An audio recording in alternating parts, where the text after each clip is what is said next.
My mom likes our new house, and she's moving in with us starting today, my husband said.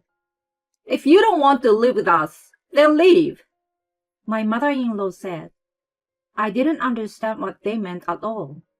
I'm Jenny, 27 years old, a housewife, and currently pregnant. My husband Lucas is 30 years old, and he's an office worker. When I got pregnant, I knew that they would be crying at night with a baby, and we wanted to raise my child in a spacious place, not in a small apartment. So we decided to build a new house on my father-in-law's land. Now, when building a new house, there would be a meeting with the architect. I was soaring. I want a kitchen of this color. I want a bath like this. I think everyone dreams of the ease of use and the design they like, and it makes them excited. I was so happy to have a baby and a new house. However, I had a worry. Every time we had a meeting with the architect, my mother-in-law was always present. Why does your mother attend the meetings? I asked my husband. She did the renovation of my parents' house 3 years ago, so I should get some advice from my senior mother. At one meeting, my mother-in-law said, We need one more large room. There should be a large space for the Buddhist altar. She ordered us to have a large space for the Buddhist altar. What? The big Buddhist altar you have? It's an old-fashioned Buddhist altar in my parents-in-law's house. She wants to have a space for it in our house. And you want an additional room? It would become difficult to take care of the house if we had so much more rooms than we need, I said. You need to have a lot of rooms when building a house. She made a single-minded statement. Why does your mother decide everything about the house when she won't live together? I asked my husband. My mom is a senior home ordering professional because she has experience in remodeling. Besides, I've never made a mistake in my life by listening to my mom, he replied. But when are you going to take the Buddhist altar? We live separately, and that will happen after your father and mother have passed away. So if it's time, we could think about what to do with that. We can't have that big one at our home, I argued. Are you trying to speak badly of my mom? Who do you think you are? He was just like that, not listening to me. I didn't want to make space for Buddhist altar, so I decided to negotiate with my mother-in-law again at the next meeting. The room for the Buddhist altar is inevitably a dead space, I said. You think so because you're still young. When you reach 80, you will definitely feel more comfortable with more rooms. And then you will feel more at home with the Buddhist altar because I'm the same way. Oh, please get rid of those steps. We need a barrier-free house. And add handrails on the stairs. My mother-in-law did not listen to me. In the end, the house was built with the layout that my mother-in-law wanted.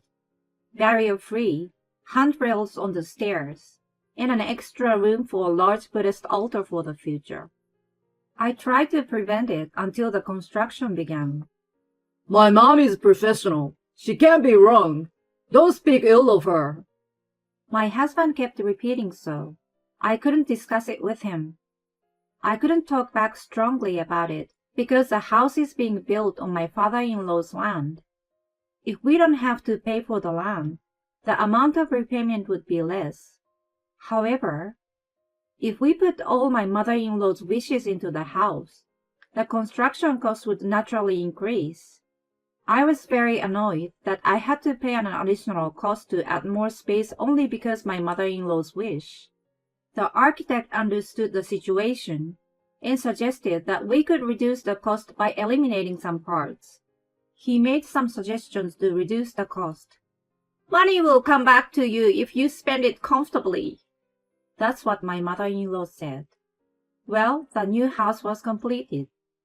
I was very happy to see the new house, and the smell of the new wallpaper made my heart flutter. Newly built houses smell really good. A few days after we moved in, my mother-in-law and father-in-law came with a housewarming gift. Thanks to you, we were able to build such a splendid new house. I thanked my father-in-law.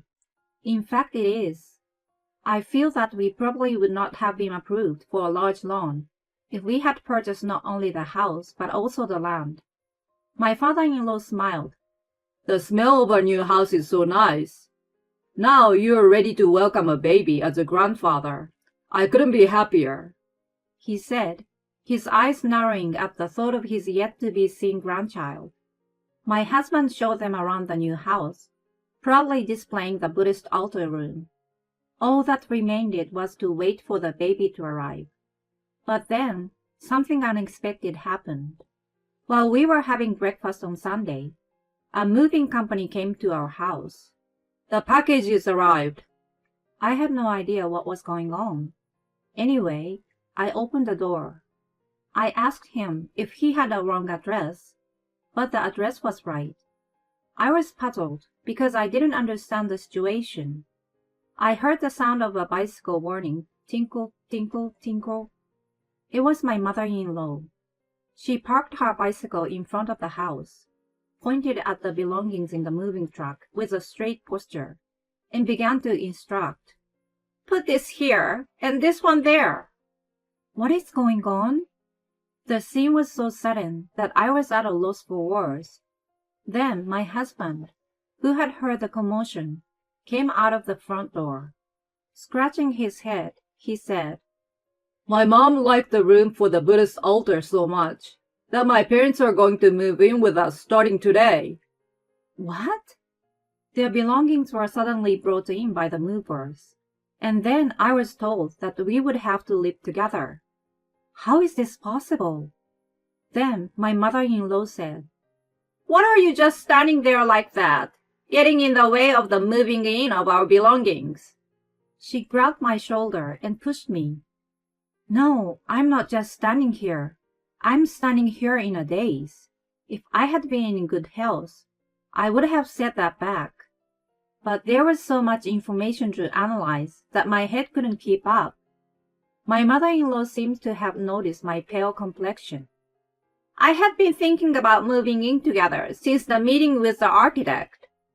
At first, I was listening to you to give you some advice, but gradually your house became closer and closer to my ideal. And when it was done, your house was just perfect. So we decided to move in together. But what's wrong with you? Are you dissatisfied? If you don't like living together, then leave. This land belongs to my husband, so it's our house. The Buddhist altar room is for the baby's crib and cradle. I was thinking of putting baby stuff in that space. The empty room was supposed to be the baby's room. But now it's going to be the in-laws' room, and I'm being evicted. I couldn't accept the situation, so I came outside. The wind outside was still cold, even though it was early spring. It was just the right temperature to cool my head down. My cooled head started to spin. Then, I came to a question. Wait a minute. What about that parents-in-law's house that was fully remodeled 3 years ago? I went to visit my in-law's house. When I visited, my father-in-law was standing at the front door. Edward. He looked back at me and said briefly, Let's go to your home. When I returned to my new house with my father-in-law, the moving of their belongings was almost finished. The moving van was no longer there. What did you come back for? Do you mean you agreed to live with us, or are you prepared to be thrown out? My mother-in-law, who was having tea with my husband in the living room, was grinning at me. If you're going to leave, you will have to pack your own things. My father-in-law stood in front of my mother-in-law, who said such a thing without care. Hey, we are leaving. If you don't want, get out of this house and out of my house. Huh? My mother-in-law dropped her teacup, and the red tea soaked the table. Why? Lucas has agreed to let you stay here with us too, right? My mother-in-law asked my husband. Lucas nodded quickly. Because Mom said she wanted to do so, he said as if it was a matter of course. Hearing this, my father-in-law was furious. How long are you going to keep putting your blind faith in your mother? You're already 30 years old. You should be mentally independent. I had never seen my father-in-law, who was always so mild-mannered, get so loud and angry. My husband's shoulders shook at the sound of his voice. Your mom has changed. My father-in-law pouted in a muffled voice. Where did you get the idea that if you spend money comfortably, you will get it back? He asked my mother-in-law. I was surprised to hear such a familiar phrase. I heard that too. She said it during the meetings with the architect. I said so. I knew it. My father-in-law nodded and told me what had happened so far. She said she would spend money comfortably. Then it would be returned to her. So her belief in Buddhism escalated. She started to entrust a fish and a lottery of about $5,000 to a shrine, because she believed she would get the money doubled in value and returned to her. Entrusting a fish and double the money? I didn't even have time to ask back. It's a true story, you know, my mother-in-law exclaimed in a tone of annoyance. Because that's what it said on the internet. Internet? I was so surprised that I shouted even louder than my mother-in-law. Is it based on information from the internet, where anything can be false or true? I spoke my words little by little. My mother-in-law's belief in Buddhism is based on information from the internet? If you entrust a fish and entrust lotteries in value of $5,000, they will be doubled and returned to you? I was surprised that the basis for this was internet research. But my mother-in-law was very serious. Yes, you should search for money-saving actions or money-saving spells, and you will find them. My mother-in-law pushed her phone against me. I couldn't hold back any longer. What do you mean, search for a spell? What are you laughing at? How could I not laugh? My mother-in-law turned red and squealed like a monkey, and I couldn't stop laughing. Beside her, my father-in-law said, Yeah, if it wasn't my wife, I would have laughed it off too. Looking at my father-in-law, I felt sorry and stopped laughing. It would have been unforgivable if my hard-earned money had been used in such a way. My father-in-law continued his words. That's why I wanted to help you guys while I still had my savings, because one day I thought she was going to get her hands on my land. Then he looked at his wife. I don't want all of you to be victims of my wife's wrong thinking. I thought enduring it and letting my wife do what she wants would be for the sake of my unborn grandchild. But my husband interrupted my father-in-law's explanation. What the hell? Are you going to talk bad about my mom too, Dad? My husband stood in front of my mother-in-law, as if he was defending her. I was annoyed by this situation. What are the attitude of my husband and the way he is talking to me and my father-in-law? I would never forgive them. I wanted to protect my father-in-law. In return for my husband standing in front of my mother-in-law, I stood in front of my father-in-law, and I nipped at my husband. Your mother's thinking that the internet is always right, and your thought that your mother is always right is the same.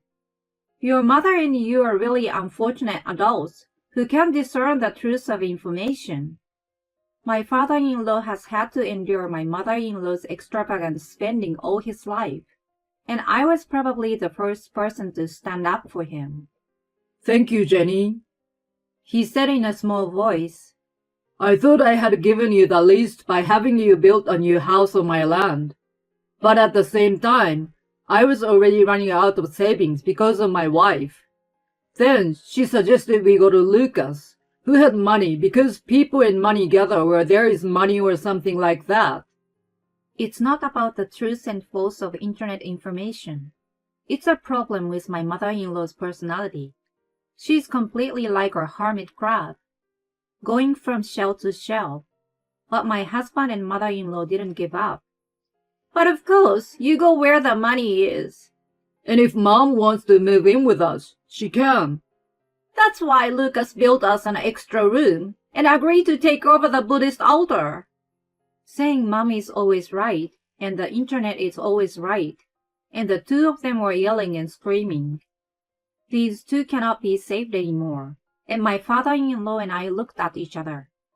If I had been at the beginning of my relationship with this husband, I would have said yes, you can say that for the rest of your life, bye-bye or whatever. I would have said goodbye to him. But now that I know how my father-in-law feels, I cannot simply leave. I felt a surge of righteous indignation that I had to make them go away for my father-in-law's sake, because he's the future grandfather of my baby. First of all, Grace, you're wrong. I told my mother-in-law directly. You say it's written on the internet. Well, why don't you search for Lucky Charms crap or something? Seriously, no, I don't deny good luck. But if you want to make more money, it's much more practical for you to go to work than to entrust lottery tickets at the shrine, though. At the very least, if you'd applied the time you wasted goofing around in meetings about our new house to our part-time job, you'd have a few tens of hundreds by now. And then you realize, what kind of effort does it take to get those tens of hundreds? How hard your husband worked to earn the amount of money you bought the lottery tickets you gave to the shrine. I told my mother-in-law that much at once. And now I turn the blade of my words to my husband. And you, who believe your mother so much that you assume everything is right and don't even notice that you're about to be regulated, will not be capable of making the right decision for your child. In other words, it's a divorce. Huh? My husband's voice trailed off, as if he hadn't expected the conversation to proceed to the point of divorce. In contrast to him, my mother-in-law yelled, "Fine! Get out of here!" My mother-in-law spat at me. However, it was my father-in-law who blew away my mother-in-law's strong spirit at once. "You are divorcing me too," my father-in-law firmly told her. "What?"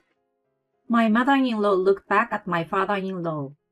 However, there was no way she could get hold of my father-in-law. "In the first place, I never thought I would live with my son and his wife. That house has just been remodeled, and I will continue to live there. Just as Jenny gave up on Lucas, I don't have the energy to support you anymore. Marry the internet or whatever. And that land is still in my name, so Lucas, you get out. You can do whatever you want with your mother, who you believe in. That house belongs to Jenny and her unborn baby. The baby should grow up with someone who can make good decisions." Huh? Thus, my husband and me and my in-laws each got a divorce. 6 months later, we got the divorce settlement. My father-in-law and I each lived in the house we owned, and my husband and mother-in-law were evicted from their respective homes. My brainwashed husband kept telling me that his mother was right on all fronts.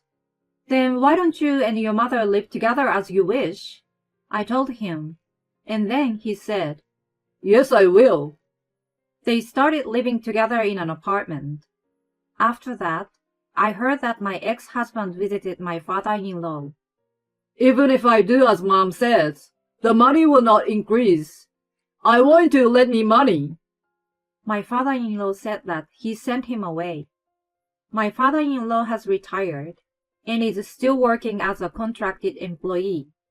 He enjoys going to a chess club as his hobby. Now that she is gone, I can save money again. And sometimes he bought toys and was happy to come and visit his grandchild. When the grandson started to laugh and walk, "I date someone," my father-in-law told me shyly. The partner seems to be a member of the chess club. "She is a very intelligent person who judges tactics. She seems to have chosen me after analyzing me carefully." That sounds great. My father-in-law and I had big smiles on our faces.